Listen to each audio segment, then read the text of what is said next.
And welcome back, everybody, to another fun-filled episode with your favorite three podcasters slash YouTubers slash everythingers. We know you missed us, so we decided to come back and do this again for you. I think today they were the everythingers, yeah, like the one eaters and the wonders, the own eaters. Nice. I like it. I like that thing you do there. Oh.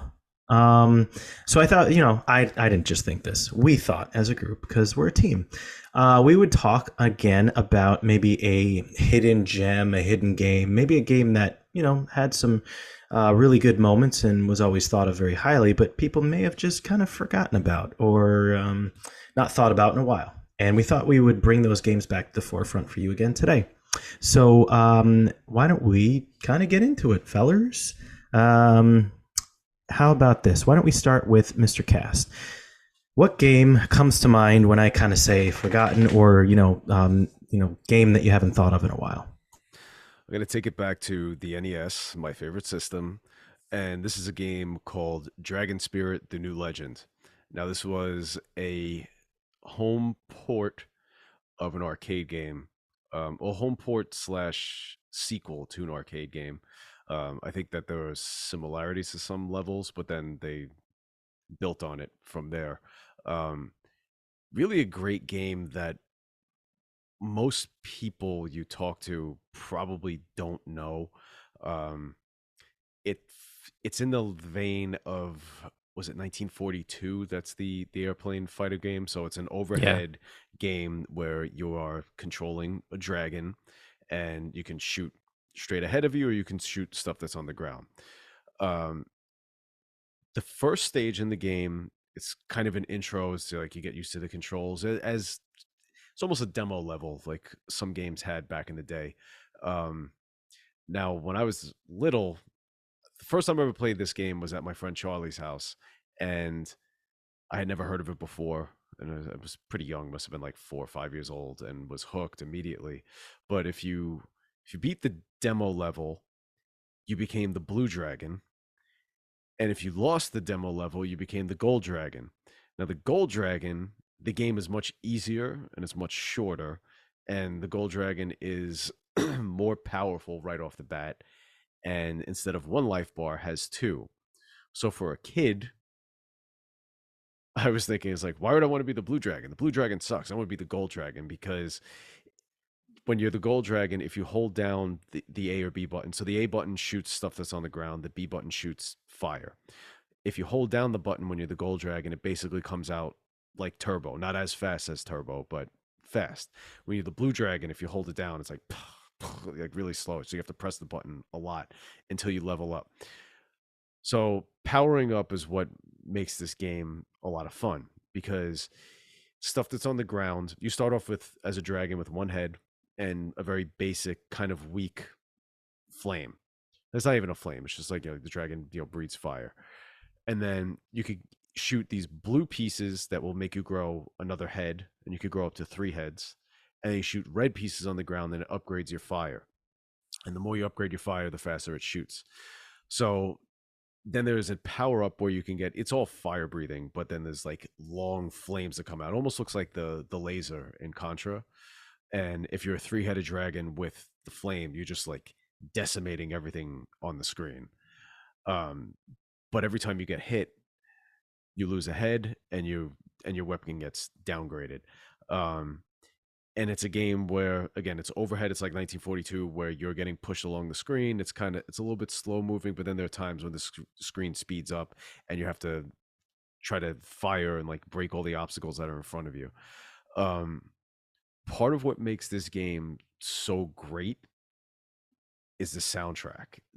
This game has one of my favorite soundtracks. I'd say probably top 5, and it's not one that has the well-known iconic themes of like Super Mario or Legend of Zelda, but each level has its own theme song and they're all great.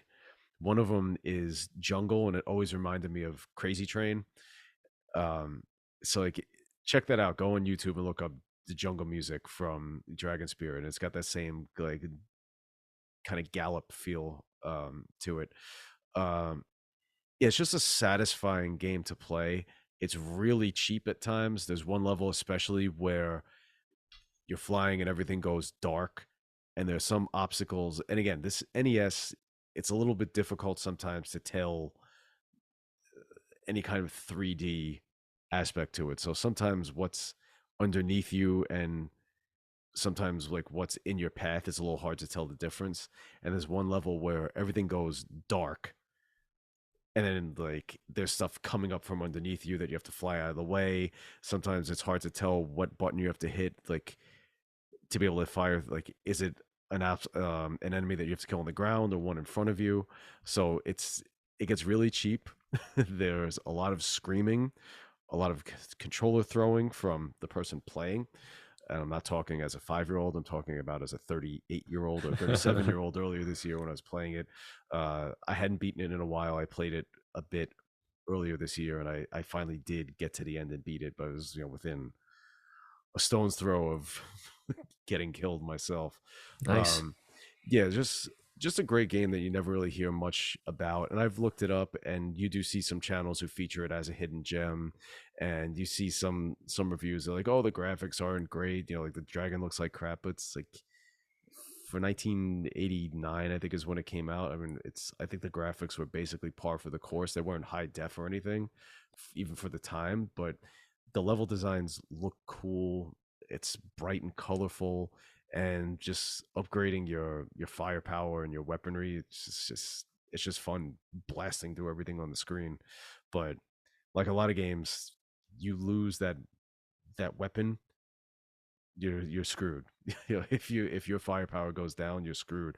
Or if you sometimes you'll kill an enemy and it'll release a power that you don't want, and you can't get away from it. It's like you're fully upgraded, and all of a sudden this shit power, like there's one where it turns you into like this white dragon that shoots that like crossway, but even though Crosses the streams. yeah, it crosses the streams. Even though the path that the weapon takes covers a lot of ground, it's only like the second or third level of the weapon out of like 5. So you're covering a lot of ground, but it's weak. And if you get downgraded from like that green fire breathing 3-headed dragon, all of a sudden you have that. It's like, oh well, I'm gonna die now. There's no point even playing anymore. But I don't know if you guys ever remember me playing it. I definitely had it I at don't. college. Yeah, I I think I don't. sent it. Yeah, it's a game Negative. if you have emulators, or if you have not emulators, but if you have anything that's hacked, like your Nintendo Classic or whatever, try downloading it. It's a lot of Yeah, fun. not on the Switch Online, I presume. No, and I think I'm trying to remember. I'm looking up what company made it. It's kind of random for if it is Bandai. Hmm. Nerd alert!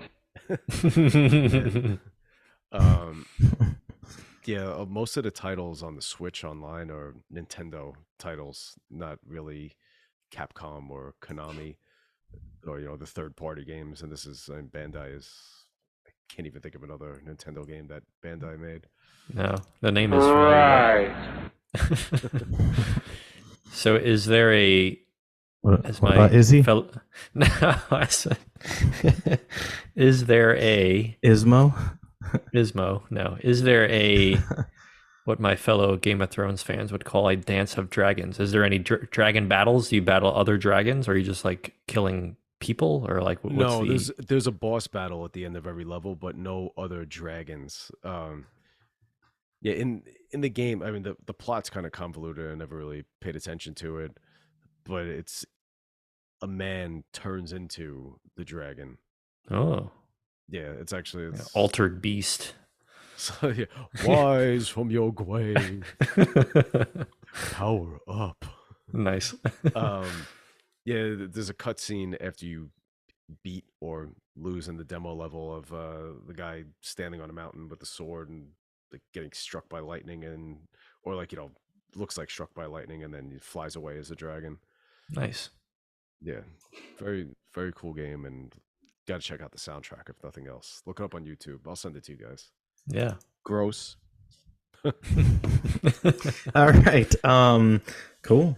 All right. Sounds like a very interesting game, but yeah, I don't remember you playing that, to be honest. I know I'd watched plenty of games over the years, but yeah, that one doesn't ring a bell. But it sounds cool. Did you watch any while writing a 15-page paper that was due the next day, out of curiosity? Or was that only me? I think I was already sleeping because I knew I had a final at like 8 a.m. the next day. Jeez. Only right, cool. drawback is it's a one-player game. Would be cool if it were two, but Boo. Double dragons, if you will. Hey, how about this guy? All right. Well, that's one down.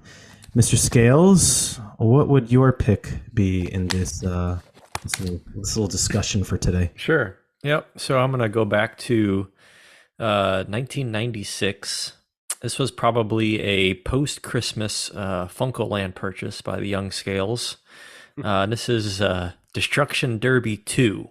Yes, a sequel to Destruction Derby, which had come out like the year prior, earlier that year. Yes. So during my research of this topic, I remembered that I did own both, but 2 is far superior to the original. They really upgraded a lot of things in the game. Basically, the premise of this game, Destruction Derby 2, it's a pseudo racing game. There's 3 different formats, game types. You have what they call a stock car racing, which is basically just like a regular race, where you can also damage other cars or damage your own car by other racers and get out of the race.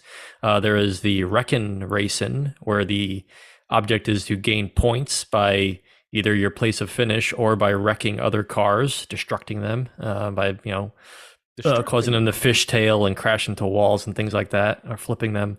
And then there is the namesake, which is the basically like a destruction derby type, a circle of cars in a bowl, and you're trying to crash into each other and cause them all until they basically like explode. And what was cool about it, for all 3 of those modes, there'd be like a little, I don't know what you would call it, like a heads-up display, a HUD or whatever, like in the bottom right corner, where it would have like indicators around like maybe 6 or 8 points of the car, and everything would start green. Every little arrow would be green, and then depending on where your car was hit or damaged, it would slowly go like light green, yellow, orange, red. And when things got red, like your tire would fall off the front end if that was red, or eventually it would be like his radiator blew, and that would be the end of your car for any of those modes. And the announcing was pretty great. I went back and watched them on YouTube earlier, and it's like super campy, like what you would expect to hear like one of those Destruction Derby type races, like over the top pro wrestling type commentary, and they worked that into the game, and it's pretty funny, almost like gave me NBA Jam vibes, like just kind of the things, the little one-liners that the guy would say. So that was fun. And then it just brings back great memories. Just a fun racing game. And I think that I even had, for the original PlayStation, I had the steering wheel and pedals that you would hook up.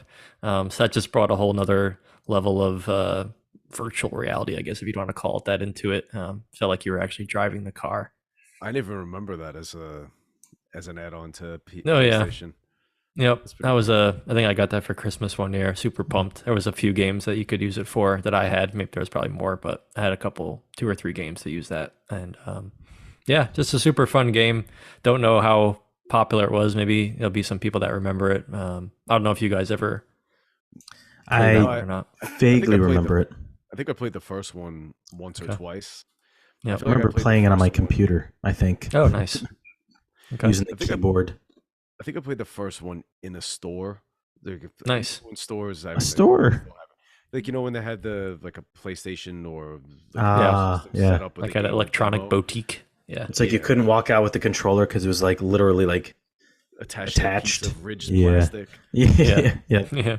And I feel like that was it might have been my first exposure to PlayStation, or Oh, wow. one of them, where it's either that or one of the early like extreme sports games where it's like, why does this controller have shapes instead of letters? What this is Yeah. called? But It's a no, whole different world out I there. never saw the second one. And when Yeah. you said can't be announcing, I immediately thought of like Vince McMahon doing announcing. Oh yeah. What a maneuver! Oh, look at this! He got hit in the gas tank. It's gonna explode. Oh no, he just got hit by the in the front, and it's okay.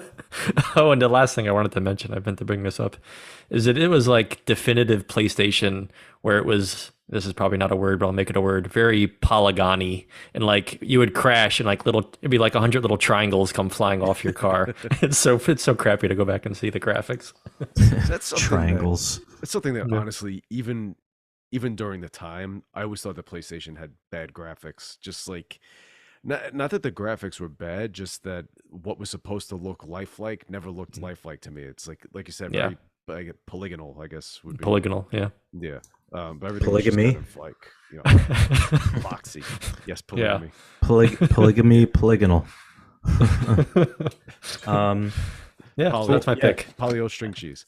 Ooh, I do enjoy a good string cheese. Now, just a quick little side note: do you just take a bite, or do you actually pull? Oh, I Mm. usually pull. depends on my level of hunger. You know, I feel like it's obligatory. I have to at least pull a few strings off it, and then I'm like, all right, enough. It's just Agreed. All right, yeah, I'm a puller. I am not putting that on my own soundboard, but You should. anyway, Which game here's are you going to pull out of your hat here, Duffy? my choice is a game that I definitely remember playing a lot in the arcade, but eventually also making sure that it came to my Nintendo Entertainment System. And they even made a movie out of it, a few years ago. Which again, they'll make a movie out of absolutely anything. But The Rock really can't do any wrong. I enjoy all of his flicks for the most part. But this game is called Rampage. It was a lot of fun. Quick little basic premise. I mean, you pick from 3 characters: Ralph, Lizzie, and what was the other one? George. That's it.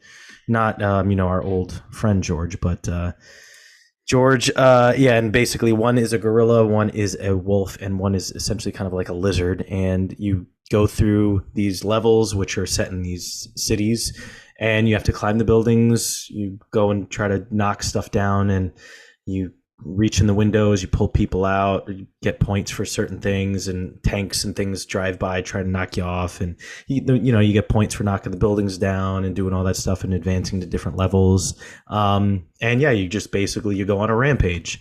I don't know, it's kind of just like set in one exact location. It's not like side scrolling. You can't really move around within the level, but I don't know. I always thought it was a lot of fun. I didn't really have a preference on characters. I don't think there was really any advantage. Was there an advantage to any of them? I can't remember if there was. If there was, I didn't know about it. I don't know. I can't imagine. What's that? You, Lizzie? I always picked Lizzie because I was a Godzilla fan. Yeah. Okay, that's fair. I was also I played it on Nintendo and was shocked in the arcade that there was the third option, because on Nintendo there was only George and Lizzie, and I was like, wait, there's another one. Yeah. I don't know. I don't like. Again, I some of our listeners probably played this one, and again, they made this into a movie, which whatever. But it was always fun. Pretty simple, straightforward. You just kind of go around town to town. I think you started. I think the arcade and the Nintendo version were different. Like in the cities you started, one was like Illinois. I think the other one was in like California or something like that. But I did see though that Connecticut was safe and sound where I reside. None of the cities in Connecticut were ever mentioned in the game. So thank God the Rampage didn't reach Connecticut. But as far as you two folks, I think you both were kind of you had some damage in your states. Sorry. It's okay. Mm-hmm. That game It's fine. It's fine. is so long. I remember. How many levels is it? It about goes to 100 almost every state 120 except like billion. 6 states or something like that. I think there was just like I saw like 6 not mentioned. So Wow. and it even goes. I think it even goes into like Canada too, if I'm not mistaken. Yeah, I remember when I was younger trying to beat it one time, and it's just I didn't know how long the game was gonna last. It's just like it just kept going and going. I was like, It gets a little repetitive, I will say that. It's the same kind of thing. The only thing that kind of mixes it up again, they're like, oh, this level, oh, here comes some tanks, or what do they have, like a little train or a trolley or something that comes by eventually or something, just to mix it up. But yeah, So like helicopters trying to shoot you down. yeah. So it mixes it up that way. But I don't know. If you're a kid, you're at that age where you just like to destroy some things. So it's nice. it's a lot of fun, but it's one of those games. The controls. It's one of those. It's like, Yeah. I'm holding up. Why are you climbing a building?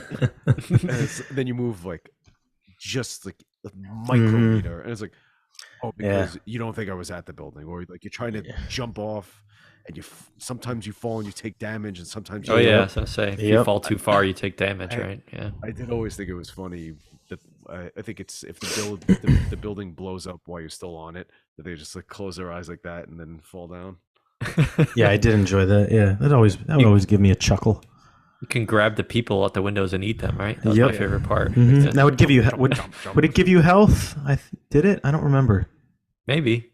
I don't remember.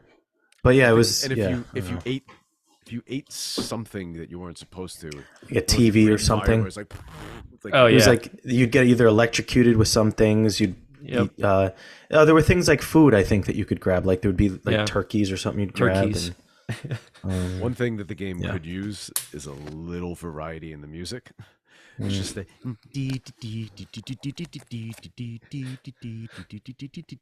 over and over and over. yep. So again, with the monotony of the game and every level, it kind of But remember them when they have those map screens and it shows the states that you conquered. That's a badass theme. Yeah. Oh yeah. Dun dun dun dun dun dun. Yeah, it was a fun game though. I mean, for what it was, and again when it came out, I thought that was kind of cool. But yeah, pick. any closing comments or anything on? That's kind of like what I had to share. But you guys have anything else to say that you want to get in here before we kind of wrap it up for today? I was a big fan of Rampage, so that's a great pick, Duffy. I remember going to one of my cousin's house, older cousin Anthony, and he had a ton of Nintendo games. I was always super jealous, and he was like, older, had a job and whatnot, so he actually had a whole library, and that was one game that I didn't own, so I would go there and always fire that up. And Dragon Spirit, like we've discussed, never played it, but we'll try to. I'm going to see if I have it installed on my modded NES Mini. I think I have like the full library, so it should be on there. So I'm gonna try to check that out. Yeah, it's a lot of fun. If nothing else, check out the soundtrack on YouTube. Yeah, for sure. Watch a level or two and see if it's interesting. This is what sucks about living far apart from each other and only having this virtual access, that we mention these games and we can't just say, oh yeah, like let's play it. Let's try it out. Someone has to start a journal, so the next time we do get together, we can just do all these things. Yeah, no Play all worries. these games. Like Doug Funny. Teleportation is going to be here soon, so we'll be good. True. We'll be able to, whatever. Anyway, let's wrap it today. Deep thoughts. Somebody will be able to start it Instead of Jack Handy. Yeah, all right. Let's wrap it for today. I think we had a good little chat there. So hopefully everybody listening and maybe watching, you enjoyed our little chat and our spiel today. Let us know in the comments if you agree with our picks. I mean, if you don't agree, we don't really care because these are our picks and we're having fun here. Or tell us any other games that maybe you're thinking about that, maybe we did not mention here. I'm sure we'll come back and do maybe another episode of this because there's a lot of games out there and we got a lot to talk about. So please follow us on all our forms of social media, on TikTok, on Instagram, every form that you can imagine. We probably have it, except we don't. And I mean, that's all I have for you guys today. And hopefully you guys will join us next time. But until then, Have a wonderful evening, morning, or afternoon, wherever you are. See you guys later. Bye. Later. Take care. Just had a bunch of crap for breakfast. I guess.